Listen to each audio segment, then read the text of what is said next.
کیا حال چال ہے؟ خیریت سے؟ جی جی اللہ کا کرم ہے. آپ سے بہت دفعہ میں نے جو ہے ملاقات کرنے کی اور لائیو پروگرام میں کوشش کری. بہت دفعہ کے بعد آج پہلی دفعہ جو ہے مجھے آپ سے چانس ملا ہے. یہ میری خوش قسمتی ہے کہ آپ سے میری جو ہے لائیو بات ہو رہی ہے. اللہ آپ کو عزت دے. کیا نام ہے آپ کا بھائی صاحب؟ میرا نام ہے سید عامر حسین, کراچی سے میرا تعلق ہے. اللہ آپ کو عزت دے عامر بھائی, سید بھائی. حکم کریں عامر حسین صاحب, کیا حکم ہے؟ سر حکم نہیں ہے, آپ سے درخواست ہے. سب سے پہلے تو آپ کا جو سمجھانے کا انداز ہے یہ بہت ہی زبردست اور بہت ہی, میں سمجھتا ہوں کہ ایک بچے کو بھی آپ کی بات سمجھ میں آ جاتی ہے. پہلی بات. دوسری بات یہ سر کہ آپ جو باتیں کرتے ہیں نا سر, یہ انداز میں نے ابھی تک اپنی لائف میں اس طرح کا دیکھا نہیں ہے کہ بہت ہی سہل طریقے سے اور بہت آسان طریقے سے آپ جو ہے بات کو سمجھا دیتے ہیں. تو اس طرح کے لوگ بہت کم ہیں اور میں آپ سے بڑا متاثر ہوں. حالانکہ میں اہل تشیع سے تعلق نہیں ہے میرا, میں سنی ہوں, لیکن مجھے آپ کی باتوں سے بہت کچھ سیکھنے کو ملا, ایمانداری کی بات. اور آپ سے اللہ تعالیٰ آپ کو زندگی دے, آپ کو صحت دے, کیونکہ آپ واقعی میں بہت اچھا سمجھاتے ہیں. Thank you sir. اللہ میرا سوال یہ ہے, میرا سوال آپ سے یہ ہے کہ یہ جو شیعہ مذہب ہے, آپ کا شیعہ مذہب ہے, میں بہت سارے دوستوں کے ساتھ بیٹھتا ہوں, لیکن ہم جو بنیادی چیزیں دیکھتے ہیں شیعہ مذہب میں, اس کے برعکس جو ہے وہاں پہ جو ہم لوگ دوستوں کے ساتھ بیٹھتے ہیں ان کے یہاں یہ سب چیزیں نہیں ہوتی. جو لوگ ہمارے سنی مسلک کے اندر جو بدنام کرتے ہیں کہ شیعہ لوگ جو ہیں وہ 10 محرم کو جو ہے بچوں کو ساتھ جو ہے خون کا چاولوں میں ڈال دیتے ہیں اور شربت کے اندر تھوک ملا دیتے ہیں. کیا اللہ یاری صاحب یہ صحیح بات ہے کیا, یا یہ صرف جو ہے بدنام کرنے کے لیے؟ ہم نے تو نہیں دیکھا آج تک کہ کوئی شربت میں تھوک رہا ہے. نہیں میں پوچھ رہا ہوں, میرے میں یقین نہیں ہے, میں آپ سے پوچھ رہا ہوں. لوگوں میں جہالت ہے نا, لوگ جاہلانہ باتیں پھیلاتے ہیں. کون ابھی کوئی بیوقوف ہے شربت میں تھوک کے دوسروں کو پلا دے, کون کہتا ہے؟ بالکل بالکل. لوگ اس کو پئیں گے بھائی, وہ شیعہ لوگ اس کو پئیں گے, اگر آپ تھوک لیں نا وہ کوئی اس کو نہیں پیے گا بھائی. یہ تو جہانا. یا بچوں کو کیا کر, بچوں کو مارتے ہیں روز عاشور. نہیں بالکل نہیں, میں یہی آپ سے پوچھا, میں نے کہا یار یہ اس پہ بات کروں ان سے آپ سے. میں تو شیعہ ہوں, میں شیعہ مختلف کمیونٹیز میں رہا ہوں نا, عرب میں, عجم میں, ایران میں, پاکستانیوں کو بھی دیکھا, ہندوستانیوں کو بھی دیکھا.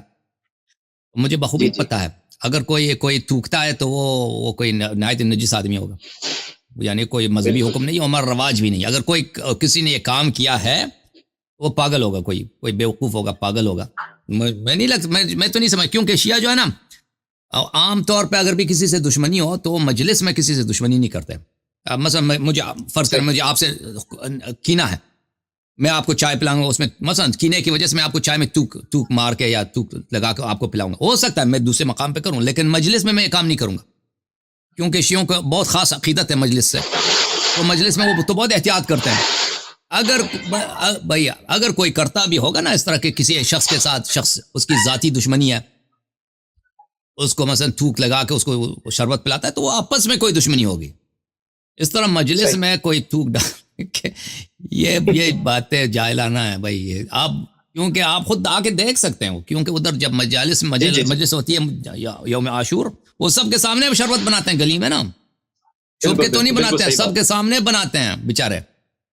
وہ اگر آپ خود جا کے دیکھ, آپ خود والنٹیئر بن سکتے ہیں. آپ کہتے ہیں کہ بھائی میں آپ کے ساتھ کام کرنا چاہتا ہوں, وہ آپ کو ادھر کام دے دیں گے, بھائی آپ آ جائیں ادھر ہمارے ساتھ مدد کریں. تو ہم نے خود بہت مدد کیا, بہت مدد کی. اصل جو ہے اس میں بہت کام ہوتا ہے امام بارگاہوں میں, یہ صفائی کا کام, کھانا بنانا, چائے پلانا, یہ بہت, یعنی لوگ ہزاروں کی تعداد میں آتے ہیں. کام کم نہیں ہوتا یہ کام, اس کے لیے بہت مین پاور کی ضرورت ہوتی ہے, بہت افرادی قوت کی ضرورت ہوتی ہے. تو ہم نے خود بہت دفعہ کام کیا ہے بھائی, بہت زیادہ کام کیا. مجلس کے بعد برتن دھو لو, صفائی کرو, بہت دفعہ کیا. تو ہم اس چیز کو بخوبی جانتے ہیں. مختلف اقوام میں, عرب میں, عجم میں, یہ بکواس ہے سب. شیعہ جتنا پاکیزہ قوم دنیا میں آپ کو نہیں ملے گا. افغانستان میں آپ کو بتاتا ہوں, میرا ایک دوست ہے, وہ غیر شیعہ ہے. وہ مجھے کہتا ہے میرے چاچے کی وائف جو ہے بہت, اس کا گھر بہت صاف ستھرا ہے. اچھا, میں نے کہا کہ ٹھیک ہے بھائی صاف ستھرا. پر مجھے وہ کہتا ہے پتہ ہے کیوں اس کا گھر کیوں صاف ستھرا ہے؟ میں نے کہا نہیں. کہتے ہو کیونکہ وہ شیعہ ہے. یہ ادھر افغانستان میں کافی مشہور ہے کہ اگر آپ کسی چیز کو اچھی طرح سے دھونا چاہتے ہیں نا, یہ جماعت میں کہتے ہیں شیعوں کی طرح دھو لو. اللہ کی قسم کہتے ہیں شیعوں کی طرح دھو لو. یہ بہت مشہور ہے. وہ اگر کوئی شخص بہت صفائی کرتا ہے کہتے ہیں یہ شیعہ ہو گیا. اللہ جانتا ہے, یہ ہمارے ہاں یہ کافی رسم ہے, کافی مشہور ہے. کابل وغیرہ میں, کیونکہ وہ شیعوں کے شیعہ اور غیر شیعہ محلوں میں ساتھ رہتے ہیں, ان کو پتہ ہوتا ہے کہ شیعہ بہت صفائی کا خیال رکھتے ہیں. تو اگر کوئی شخص زیادہ مثلا برتن کو دھو لیتا ہے, اپنے گھر کو بہت جھاڑو لگاتا ہے, صفائی کرتا ہے, تو اس کو کہتے ہیں یہ شیعہ ہو گیا. یہ بہت عام ہے. خود افغانستان کے اگر جو کابل کے جو رہنے والے ہیں نا, وہ فارسی زبان وغیرہ, ان سے اگر آپ پوچھ لیں وہ ویریفائی کر دیں گے اس کو. ہم نے خود اپنے کانوں سے افغانستان کے جو غیر شیعہ ان سے بارہا ہم نے یہی سنا ہے کہ وہ ان کے ہاں یہ بہت رسم ہے. جی ہاں, وہ کہتے ہیں یہ شیعوں کی طرح, وہی شیعوں کی طرح اپنا ہاتھ بار بار دھو رہا ہے. جی صحیح. جی اچھا, ایک سوال اور تھا آپ سے معذرت کے ساتھ. میں اکثر لوگوں سے سنتا ہوں کہ شیعہ لوگ جو ہے وہ زکوٰۃ نہیں دیتے, کیا یہ صحیح بات ہے؟ زکوٰۃ جن چیزوں پہ واجب ہم دے دیتے ہیں بھائی. زکوٰۃ جن 9 چیزوں پہ واجب ہے. زکوٰۃ ہر چیز پہ واجب نہیں ہے.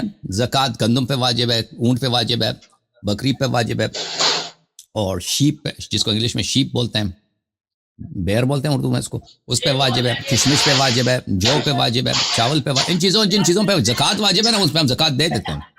اور اس کے علاوہ زکوٰۃ جو ہے وہ صدقہ کو بھی زکوٰۃ کہتے ہیں, جو مستحب خیرات ہوتی ہے, تو اس میں ہم زکوٰۃ دے دیتے ہیں. البتہ پیسہ جو ہے, پیسے پہ زکوٰۃ نہیں ہے. پیسہ اگر چاندی سونے کا ہو, اگر جیسے پرانے زمانے میں چاندی سونا ہوتا تھا, تو اس پہ زکوٰۃ ہے.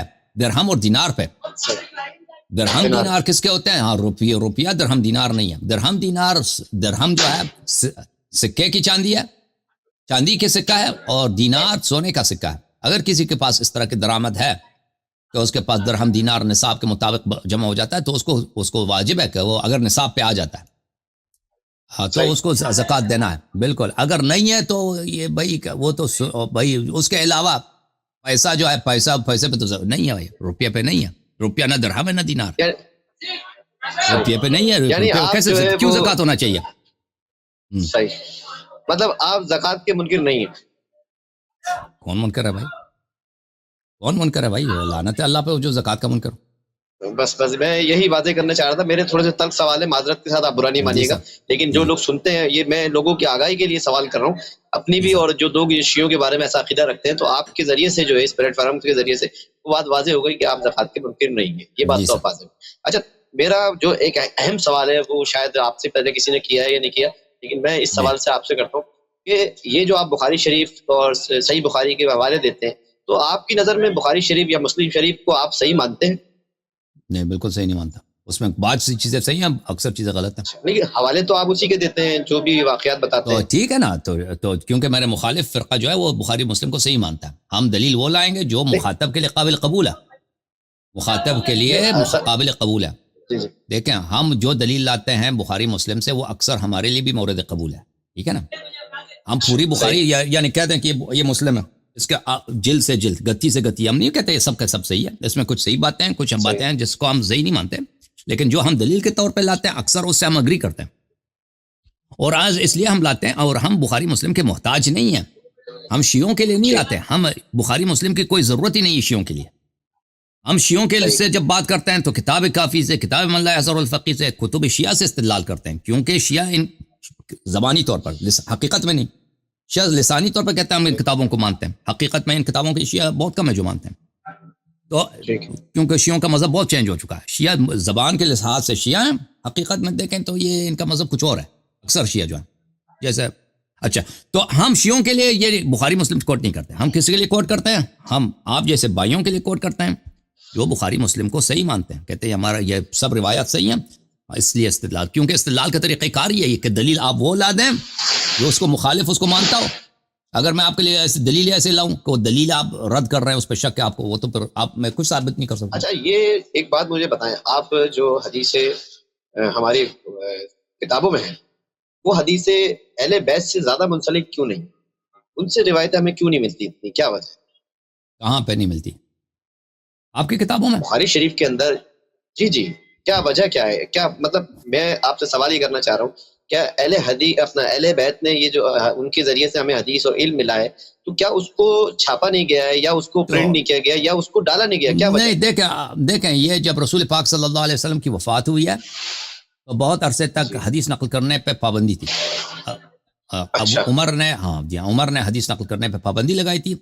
عبداللہ ابن مسعود, ابو ہریرہ اور کئی لوگوں کو اس نے منع کیا تھا, مدینے میں رکھا تھا, مدینے سے باہر نہیں جانے دے رہے تھے, کہہ رہے تھے کہ تم حدیث نقل کرو گے.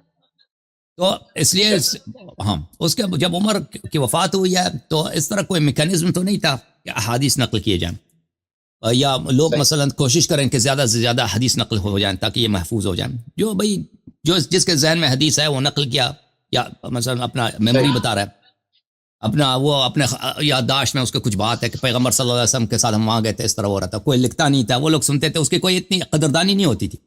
پھر وقت چلتا گیا صحیح چلتا گیا، سنہ 80 کے لگ بھگ، یعنی اب پیغمبر صلی اللہ علیہ وسلم کی وفات سے 70 سال کے بعد، وہ زمانہ وہ ہے کہ جن لوگوں نے پیغمبر کو دیکھا تھا صحابہ وہ اکثر مر چکے تھے، بہت کم لوگ رہتے تھے. اور صحیح اس زمانے میں 4-5 افراد ایسے پیدا ہو گئے، مثلا زہری ہے، یہ لوگ ہیں کہ انہوں نے کچھ صحابہ سے ملاقات کی تھی اور اکثر تابعین سے. تو ان کی پاپولیرٹی بڑھ گئی تھی. کیوں؟ اس لیے بڑھ گئی کہ یہ لوگ بیٹھ کے مجلس مسجد میں سناتے تھے لوگوں کو کہ میں نے فلانے سے سنا کہ فلانا پیغمبر اس طرح کر، پیغمبر نے یہ کیا، فلانے صحابے نے یہ کیا، فلانے نے صحابے نے کہ. تو یہ عالم کے طور پہ اس لیے مشہور ہو گئے. تو آہستہ آہستہ، اور وہ بھی لکھتے نہیں تھے، کوئی لکھتا نہیں تھا، ٹھیک ہے نا. اور یہ وہ دور ہے کہ یہاں اس دور میں اہل بیت علیہ السلام کو قتل کیا گیا، کربلا میں مارا گیا. اس سے پہلے امام حسن علیہ السلام کو شہید کیا گیا. اہل بیت علیہ السلام پہ بڑی سختی ہے، اور ان کو شیعوں کو ہر دور میں قتل کیا جاتا تھا. اگر پتہ چلتا تھا یہ آدمی شیعہ ہے، اس کو قتل کیا جاتا تھا. اور سنہ 40 کے بعد شیعوں کا قتل شروع ہو گیا.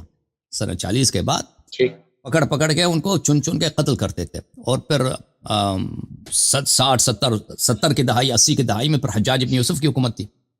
وہ تو بھائی لوگوں سے لعنت کراتا تھا، اگر آپ لعنت کریں تو آپ کو جینے کا حق ہے. اس پہ لعنت کریں، امیر المومنین علیہ السلام کو گالی دیں، برات کا اظہار کریں تو آپ کو چھوڑ دیتے ہیں، ولی آپ کو وہ قتل کر دیتے، یا آپ کو کوڑے اتنے مارتے کہ آپ وہ کوڑے کے نیچے مر جاتے. تو اس طرح ہوتا تھا. تو اس طرح عرض یہ ہے کہ 80 سنہ 90 کچھ لوگ ایسے پیدا ہوئے تھے کہ جو حدیث نقل کرتے تھے. پھر یہ ہوا سلسلہ، یہ ہوا کہ سنہ 100 110 120 کے زمانے میں بہت سارے لوگ، جو اب اسلام پھیل گیا تھا، اسلام دور دراز علاقوں میں، مسلمانوں کے پاس کتاب نہیں تھی اس زمانے میں. یعنی اگر قرآن تھا، قرآن کے علاوہ کوئی کتاب نہیں تھا مسلمانوں کے پاس، کوئی حدیث کے کچھ بھی نہیں ہے. عالم وہی ہے جس کو کچھ سنت آتا ہے، کچھ حدیث یا قرآن پڑھنا آتا ہے، وہ عالم قاری کہلاتا تھا، اس کو قاری کہتے تھے. تو اس زمانے میں لوگ اسلام مثلا بخارا پہنچ چکا ہے، دور دراز علاقہ، سندھ کے آپ کے موجودہ پاکستان کے بارڈر تک پہنچ چکا ہے، مصر مسلمان ہو چکا ہے. بھائی اتنا وسیع علاقہ ہے. تو یہاں پہ کتاب وغیرہ کچھ بھی نہیں ہے. عالم وہی ہے جس کو صحابہ سے یا تابعین سے اس نے کچھ باتیں سنی ہوئی ہیں. تو اس زمانے میں ہاں علماء کو کیا ملتا تھا؟ جو عالم تھا اس کو لوگ عزت کرتے تھے، علماء قاضی بن جاتے تھے. اگر کوئی جج بن گیا تو بھائی اس کی بڑی عزت ہے، وہ پیسے آ جاتے ہیں اس کے پاس. دربار سے اس کو عطا ملتا ہے، پیسے ملتے ہیں. دربار میں وہ سفارش کر سکتا ہے. جیسے ابھی مثلا کوئی بڑا عالم ہو نا، وہ تو بہت امیر بن جاتا ہے فوراً، جو بڑا عالم دین ہو. تو اس طرح علماء نے، لوگوں نے، نوجوانوں نے اس طرف رغبت حاصل کی کہ دینی تعلیم تو اور کچھ بھی نہیں ہے، تعلیم دنیائی تعلیم بھی کچھ بھی نہیں ہے، کتاب بھی کچھ بھی نہیں ہے. عالم بننا ہے تو کیا کرنا ہے؟ ہم نے سنت سیکھنا ہے. تو لوگ سفر کرنے لگے کہ بھئی فلان شہر میں ایک آدمی ہے، اس کو کچھ باتیں آتی ہیں، تو اس کے پاس جاتے تھے، اس سے سنتے تھے. پھر اس کی باتیں جب ختم ہیں دوسرے شہر میں جاتے تھے، تیسرے شہر میں جاتے تھے، اس طرح. تو اس طرح آہستہ آہستہ سنہ 110 120 کے بعد سنہ 160 170 تک یہی سلسلہ چلتا رہا کہ لوگ جاتے تھے مختلف شہروں میں، سیکھتے تھے. پھر ان لوگوں نے سنہ 140 150 120 کے بعد، سنہ 100 کے بعد، 110 کے بعد آہستہ آہستہ لکھنا بھی شروع کر دیا. لیکن ہر ایک لکھتا اپنے لیے تھا، اپنے یادداشت کے لیے لکھتا تھا. ہم فلان شہر میں گئے، وہ یہ کہہ رہا ہے تو اس کو لکھتے تھے. تو ان حالات میں یہ لوگ اہل بیت علیہ السلام کے پاس، آپ نے کہا کہ کیوں اہل بیت علیہ السلام کے احادیث آپ کے پاس، یہ اہل بیت علیہ السلام کے پاس نہیں جاتے تھے نا، یہ ان لوگوں کے پاس، کیونکہ اہل بیت علیہ السلام کے پاس جانے سے خطر ہوتا تھا. شیعہ کہلاتے تھے، اور شیعہ کہلا کر وہ انہوں نے اپنے قتل نہیں کرانی ہوتی تھی. یہ لوگ اس لیے عالم بنتے تھے کہ تاکہ ان کو یہ قاضی بن جائیں، جج بن جائیں، یا شہر کے امام جماعت بن جائیں، یا مثلا دربار میں ان کو کوئی عہدہ ملے. اگر یہ جا کے رافضی بن جاتے ہیں، اہل بیت علیہ السلام کے حدیث نقل کرتے ہیں، تو لازمی بات ہے نہ عوام کی عزت کرتے ہیں اور نہ گورنمنٹ میں ان کی کوئی مقبولیت ہوتی. تو اس لیے یہ سلسلہ چلتا گیا. جب بخاری کے دور تک، بخاری، مسلم، احمد بن حنبل، سنہ 200 کے بعد ان لوگوں نے کتابیں لکھی، کتابیں جمع کی. اور یہ وہی سلسلہ جو شروع ہو چکا تھا کہ اہل بیت علیہ السلام سے اعراض اور دوسرے ذرائع سے احادیث جمع کرنا، تو یہ سلسلہ چل پڑا. تو ان کے پاس احادیث اہل بیت علیہ السلام سے آپ کے کتب میں اس لیے کم ہے. اس کی یہ وجہ یہ ہے کہ اہل بیت علیہ السلام مغضوب علیہم تھے. گورنمنٹ کی جانب سے ان کو شن کرنا یا ان کے اعراض کرنا، یہ واضح بات تھی کہ اگر ان کے ساتھ لگ جاتے تو آپ لوگ بھی آپ کے خلاف ہو جاتے اور حکومت بھی آپ کے خلاف ہو جاتی. اوکے. اچھا ایک بات اور یہ، حضرت علی جو ہے کرم اللہ وجہ کریم، آپ کے یہاں جو شیعہ مکتب میں جو کتاب ہے سب سے زیادہ مقبول کون سی کتاب جو حضرت علی سے منسلک ہو، یا ان کے اقوال سے، یا ان کے مشہور آپ کے شیعہ مکتب کے؟ لیکن کتاب کافی میں بہت ساری احادیث ہیں امیر المؤمنین علیہ السلام سے. کتاب من لا یزر الفقی میں بہت ساری احادیث ہیں. کتاب کمال الدین میں بہت ساری احادیث ہیں. کتاب نہج البلاغہ میں احادیث سب امیر المؤمنین علیہ السلام کی ہیں. تو اس طرح کتابیں بہت ساری. کتاب تحف العقول میں احادیث بہت زیادہ ہیں امیر المؤمنین علیہ السلام کی. ٹھیک ہے نا. تھینک یو سر، اللہ آپ کو عزت دے. بہت بہت شکریہ سر، تھینک یو. انشاءاللہ پھر مجھے موقع دیجیے گا، اور آپ کو موقع دیں گے انشاءاللہ. پھر آپ کے ساتھ بات ہوگی عامر صاحب. اللہ آپ کو عزت دے. Thank you sir.